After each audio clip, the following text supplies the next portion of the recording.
Kenfak, tu as vu ce dans quoi tu as laissé Prince Aimé. Tu as vu ce que Prince Aimé est devenu. Et je vous avais prévenu. On est dans la vie que tout finit, vous ne croyez pas, tout finit. C'est fini. 2 millions avec une voiture, voilà. C'est fini. Vidéo de Prince Aimé, où il est assis et il voit les Camerounais qui se moquent de Prince Aimé. Mesdames et messieurs, ça ne se fait pas et ce n'est pas bien. Je ne vais pas me jouer les bons samaritains, non. Moi, c'est un maudit fini fatigué. Mais il y a un quai. Ce que vous avez fait, où vous moquez de Prince Aimé, c'est vous l'avez dit en erreur. Et aujourd'hui, c'est vous les mêmes là qui vous moquez de lui. C'est pas bon. Lui aussi n'a pas compris. Il a voulu m'aider à Tatami. Il a été indécis. Il a été instable. Son instabilité l'a trahi. Voilà ce que ça donne. Mais n'empêche, souvent on est mélange dans cette vie-là. On comprend pas ce qui nous arrive. Quand le bonheur arrive, on ne sait même pas où partir. Et aujourd'hui, ça nous ramène à la vraie réalité. Prince Aimé, moi je t'aime, je te soutiens. Tranquillement. J'aime le Cameroun, j'aime les Camerounais. Voilà. C'est pas tous les Camerounais qui sont méchants. C'est pas tous les Camerounais qui sont maudits. Mais à certains, les bébés égarés là. Franchement, arrêtez de vous moquer de Prince Aimé. On va pas lui tourner le dos. Voilà. Prince Aimé, malgré tout, je te soutiens ici à toi. Je comprends un peu. Chers Camerounais, votre amour qui est toxique là. Votre amour que vous donnez à quelqu'un parce que vous exprimez plutôt la haine pour un autre là. Vraiment, épargnez-moi de cet amour. Si c'est le genre d'amour là que vous aimeriez me donner moi, Mirador, je n'en veux pas. Kenfak, tu as vu ce dans quoi tu as plongé Prince Aimé. Et je vous avais prévenu que d'ici quelques semaines, quelques mois, Prince Aimé allait devenir misérable à cause de vous. Et c'est toujours vous les Camerounais qui avez décidé d'aller filmer Prince Aimé dans sa misérabilité pour l'exposer encore aux yeux de ceux avec qui vous combattiez il y a de cela quelques semaines en arrière, soit disant que Prince Aimé est un patrimoine national. Vous connaissez ce qu'on appelle un patrimoine national? C'est toujours la même nation qui décide aujourd'hui de vilipender celui-là pour qui on a failli nous tuer dans les réseaux sociaux. Kenfak, parce que quand je te parle, tu parles dans les panels des enfants TikTokers de la diaspora. Tu vas là-bas insulter les entrailles de ma mère. Tu as insulté le gros de ma mère. Et comme je te l'ai dit, j'espère que le jour où toi et moi on va se croiser, comme des hommes, comme des alphas, tu auras le courage de me le répéter en face, que le gros que ta mère. Parce qu'il va te casser la dent. Il dit que, j'espère que quand toi et moi on va se croiser, tu auras le courage d'insulter les entrailles où la grosse tête y est sortie. Parce que je ne suis pas les enfants avec qui vous jouez là. Et tu le sais, que moi je suis différent de ces jeunes là. Et tu sais que je fais ce que je dis. Je ne suis pas dans vos intimidations à 2 balles, que tu passes le temps à jouer à un Donman alors que tu es un Babylonais là. Les affaires que tu joues au grand Donman alors que tu es un Boudman là. Le jour où toi et moi on va se croiser, j'espère que tu auras le courage de me répéter en face de moi que le groupe est ta mère. Tu as habitué tous les enfants camerounais à insulter les mamans des gens, à insulter le cul de la mère des gens. Avec moi ça ne marche pas. Il faut respecter ma mère. Il faut respecter ma mère. Elle n'est pas dans les réseaux sociaux. Elle n'est pas dans les réseaux sociaux. Le jour où je vais te voir, si tu ne présentes pas tes excuses pour avoir insulté les entrailles de ma mère, il va t'arracher là-dedans. Je n'ai jamais insulté les entrailles de ta mère. Je n'ai jamais insulté les entrailles de ta soeur. Je n'ai jamais insulté les entrailles de ta femme. Parce que je respecte les femmes. Faut faire attention. Je vous avais prévenu ici. Les vidéos sont encore existentielles. Sur cette même page, le gendarme de la toile, j'ai vu le mal venir de loin. Je vous ai dit que ce gars de Kenfak, quand il pose la main sur ta chose, mon cher ami, fuis, prends le marathon. J'ai averti à Bad Nova ici. Quand son Ala Madrid a pris, jusqu'à il allait rendre visite à l'ambassadeur d'Espagne, on lui a octroyé son visa. J'ai dit à Bad Nova que si Kenfak fait même une vidéo challenge de ton concept, ne partage pas sur ta page. C'est un enfant maudit. Ne partage pas sur ta page. Parce que je sais de quoi je parle, je connais le personnage. C'est un personnage qui bouffe les énergies de ses petits frères. Il n'a jamais produit un artiste. Depuis qu'il a commencé sa carrière, il n'a jamais soutenu un artiste jusqu'à ce que l'artiste a brillé. On a vu qu'il a soutenu un artiste, comme les Salatiels l'ont fait. Il n'a jamais porté un artiste. Un jeune artiste qu'il est parti de rien. Kenfak l'a fabriqué. Ce n'est pas Prince Aimé qu'il allait venir fabriquer. Ce n'est pas Prince Aimé qu'il allait venir fabriquer. C'est un profiteur. Et il a profité de la pluie pour chier dans le torrent. Kenfak avait son projet personnel. Il avait ses ambitions personnelles. Et c'est comme ça qu'il est. Il embarque toujours tout le monde dans ses projets personnels. Il avait ses événements organisés avec ses amis de la commune. Il avait ses projets à faire sortir. Balthazar, qu'il a même sorti et a concassé la promotion de Viviane, dont il était le porteur du projet. Il est allé livrer Prince Aimé à Wax Day, dans un contrat qu'il excluait de toute exploitation de cette œuvre. Il a accepté de signer ce contrat avec Wax Day, sachant très bien qu'il n'allait plus avoir la même mise dessus. Il avait déjà bouffé toute l'énergie autour de ce projet et il allait investir cela dans ses événements et dans ses sorties officielles de ses chansons et dans ses anniversaires. Kenfak est un solitaire et il est comme ça depuis. Ce n'est pas une affaire qui date d'aujourd'hui. Donc les petits internautes qui arrivent aujourd'hui sur Internet là, nous on connaît le personnage. Donc on vous dit que si Kenfak s'approche de ta chose, fuis, c'est parce qu'on connaît. Nous sommes haineux, je suis jaloux. De qui? Il me nourrit. J'ai un métier dans ma tête. Je suis un technicien supérieur. Je ne manque pas de quoi manger. Je ne manque pas de quoi changer ma voiture comme je veux. Si je veux. Donc, je suis même l'un des jeunes. Allez demander bien à tous ces gars-là qui vadrouillent partout dans les inbox, qui contactent les influenceurs, les créateurs de contenu, pour les payer. pour faire de la sale besogne dans les réseaux sociaux. Allez leur demander, ils vont vous dire, quand ils arrivent vers moi. Ils les chassent comme des chiens malpropres. Allez leur dire. Allez leur demander, ils vont vous dire que Mirador, tu le donnes, il va parler. Tu ne le donnes pas, il va toujours parler. C'est un petit frère qu'on n'arrive pas à contrôler. On n'arrive pas à contrôler.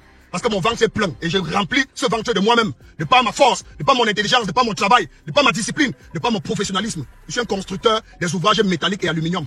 Mon ami, je ne manque pas de travail au Cameroun. Donc quand je vous parle, c'est je vous parle en âme et conscience. Je ne suis pas guidé par la panse. Je ne suis pas guidé par le ventre. Je ne suis pas guidé par l'hypocrisie, par la haine. Je suis guidé par l'amour. Et votre amour que vous avez donné à Prince Aimé était un amour toxique. C'est ça qui est en train d'agir sur lui. Et lui-même, Prince Aimé, je lui ai prévenu. Cher grand frère, cher aîné, j'ai dansé sur Viviane étant petit. Si tu veux manger en enfer et au paradis en même temps, tu vas te retrouver face à un dilemme. Et tu resteras entre les deux. Et c'est ce qui t'arrive aujourd'hui. Ce n'est pas la première fois que Kenfac détourne un combat qui est mené par les Camerounais. À chaque fois que les artistes se sont levés pour mener un combat, pour sortir de la misère, Kenfac s'est toujours interposé. Il se ramène toujours, il vous donne l'impression qu'il a la meilleure idée, il vous déroute, il vous amène ailleurs. C'est son rôle au Cameroun. À chaque fois que vous décidez de mener un combat qui consiste à demander par exemple au gouvernement d'améliorer votre vie en tant qu'artiste, en tant que peuple, le rôle de Kenfac c'est de s'arranger à fabriquer un buzz ou un événement japaptique dans les réseaux sociaux qui va opposer les uns contre les autres. C'est ce qu'il a fait avec la commémoration des enfants morts dans les régions anglophones. Où nous avons décidé qu'on devait s'habiller en noir en tant que peuple camerounais, aller pleurer le deuil de ces enfants devant le premier ministère, en demandant à notre premier ministre, notre employé du Cameroun, de trouver des solutions à cette guerre qui décime les populations dans les régions anglophones. Kenfac a pris les devants. Il allait prendre une autorisation de manifestation à son nom. Il a déporté tous les artistes vers le lycée bilingue de Sos. Il a fait porter les tenues de classe aux artistes. Quelques semaines plus tard, les tueries ont continué. Les tueries ont continué. Aucun membre du gouvernement n'a été inquiété. Aucun membre du gouvernement n'a reçu une pression du peuple par rapport aux enfants qui sont décédés dans les régions anglophones. Et aujourd'hui, tous ces âmes qui sont perdues dans le nord du Cameroun et de partout dans le pays. Il n'y a jamais eu de deuil national, il n'y a jamais eu de commémoration, il n'y a jamais eu de consternation. Parce qu'il déroute. Il était le premier à combattre les multinationales au Cameroun. Que les multinationales ne respectent pas les artistes. Une fois qu'on a payé Kenfac, qu'on a appelé pour lui donner un peu son gombo, Lady Ponce est sorti pour se plaindre d'une entreprise de téléphonie mobile au Cameroun. Le même combat qu'il menait il y avait de cela 3 ans. Kenfac est sorti et s'est opposé à Lady Ponce. Pourquoi? Parce qu'elle se plaignait des entreprises qui aujourd'hui collaborent avec lui. Parce qu'il a déjà mangé son gombo. C'est comme ça qu'il a toujours été. Nous on le sait. Vous peut-être vous ne le savez pas. Vous les nouveaux arrivistes des réseaux sociaux. Vous les enfants TikTok de la diaspora. Ils utilisent vos réseaux sociaux sur TikTok pour monter et insulter les entrailles des mamans des gens. Faites attention. Parce que le Cameroun que vous voyez ici va changer un jour. Les Camerounais un jour vont sortir de la manipulation. Ils vont comprendre qui sont les véritables leaders qui doivent suivre. Un jour les Camerounais vont se réveiller. Ils vont se réveiller. Pour conclure cette vidéo, j'aimerais déjà que vous la partagez massivement et taguez-moi l'individu pour qu'il comprenne que je suis avec lui. Et je lui avais dit qu'au moment où Prince Aimé serait en train de misérer, j'allais lui rappeler le rôle machiavélique qu'il a joué dans ce succès que Prince Aimé aurait joui à ce jour où je vous parle. À toi, mon cher tonton, Prince Aimé, tu es mon tonton Paulin. Je te l'ai dit, je t'ai prévenu. Je connais ce par quoi tu es passé. Je connais ce que tu as dû endurer. Et quand je pense à ton état, tu étais un handicapé de la vue. Quand je ferme mes yeux, même seulement pendant 2 minutes, j'essaye de m'imaginer les choses. J'essaye d'imaginer ce par quoi tu es passé. Et que Dieu décida comme ça de te soulever. Parce que, à un moment donné de ta vie, tu as créé une œuvre de l'esprit qui a transcendé les générations. Je t'ai dit, grand frère, ton jeu que tu es en train de jouer là, ça va t'échouer toi-même. Tu ne peux pas manger au paradis et manger en enfer en même temps. Tu ne peux pas t'asseoir dans l'opposition et aller encore t'asseoir avec le régime et croire que le karma va te louper. Tu t'es retrouvé face à un dilemme et ce dilemme t'a noyé. Ce dilemme t'a noyé. Tu as voulu manger chez les Camerounais, tu as voulu manger chez les Ivoiriens et ça t'a noyé. Quand j'ai regardé cette vidéo de toi où un Camerounais se moquait de toi, te vilipendait dans les réseaux sociaux, les mêmes Camerounais qui ont dit qu'ils te soutenaient, que tu étais un patrimoine national, juste parce qu'ils voulaient démontrer la haine qu'ils avaient pour des Bordeaux et de la Côte d'Ivoire, se sont retrouvés en train de t'exposer à la même Côte d'Ivoire pour qu'elle nous insulte en utilisant des vidéos. C'est là où j'ai compris que l'amour de certains Camerounais peut être toxique. C'est pour ça que je n'en demande pas. Ton frère de Bordeaux a réalisé une vidéo que j'ai regardée. Ça m'a beaucoup touché parce que je savais que c'est là où tu allais finir par tomber. C'est pour ça que je ne me suis pas moqué de cette vidéo. Parce que même de par l'éducation que j'ai reçue, ça ne me permet pas de me moquer de quelqu'un de la sorte. Essaye de recentrer le tir, contacte ton frère de Bordeaux et voyez ce qui a lieu de sauver. S'il y a quelque chose à sauver, on va soutenir. Mon cher Kenfac, tu sais, moi je ne suis pas ennemi de quelqu'un.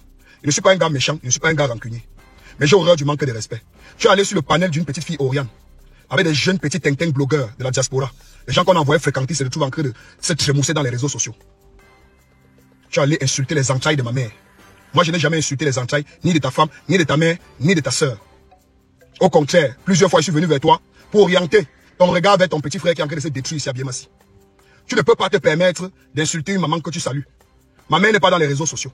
Elle n'est pas dans les affaires de clash, les affaires de maman et les affaires de buzz. Elle n'est pas artiste, tout comme tes parents.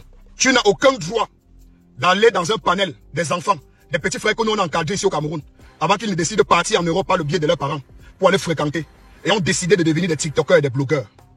Tu ne peux pas te permettre d'aller t'asseoir là-bas et d'insulter les parties intimes de ma mère là où la grosse tête s'y est sortie. Il y a beaucoup de choses dans cette tête. Ne simplifie pas le trou par lequel cette tête est sortie. Ne simplifie pas ce trou. Je sais que tu es atteint d'une grossièreté extrêmement vulgaire. Mais en ce qui concerne ma génitrice, il faut faire très attention. Et moi, je te demande ici aujourd'hui, et j'exige que tu me présentes tes excuses pour avoir insulté les entrailles de ma mère. Sinon, toi et moi, on aura des problèmes. N'oubliez pas de vous abonner. Abonnez-vous massivement. Opération 1 million de followers. Et likez. Laissez un commentaire si ça vous a plu. Et c'est tout. Aidez-moi à partager au maximum. C'est pas ça? C'est ça?